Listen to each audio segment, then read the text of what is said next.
Syedaralun, pengungsi Rohingya yang mendarat di Kampung Padangkawa, Kecamatan Tangan-Tangan, Kabupaten Aceh Barat Daya pada Senin 13 Maret 2023 sekitar pukul 6 waktu Indonesia bagian Barat ditempatkan di bekas Puskesmas Blampidi.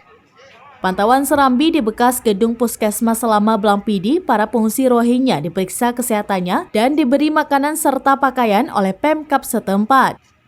Kecik Kampung Padangkawa Tarmizi melalui Sekdes Kampung Padangkawa mengatakan jumlah warga etnis Rohingya berjumlah 21 orang, 12 laki-laki dan 9 perempuan. Keberadaan imigran Rohingya diketahui warga ketika mereka mencari makanan di pemukiman penduduk. Penduduk yang merasa empati akhirnya menyumbangkan makanan dan pakaian untuk mereka.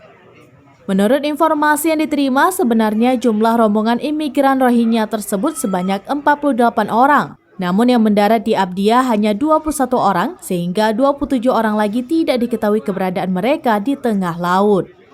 Informasi yang diterima serambi dari Sekdes setempat, saat ini imigran Rohingya diungsikan di Puskesmas selama Blampidi, setelah sebelumnya mereka sarapan dan mandi di rumah penduduk Kampung Padangkawa. Dari Aceh Barat Daya, Taufizas, Serambinews.com.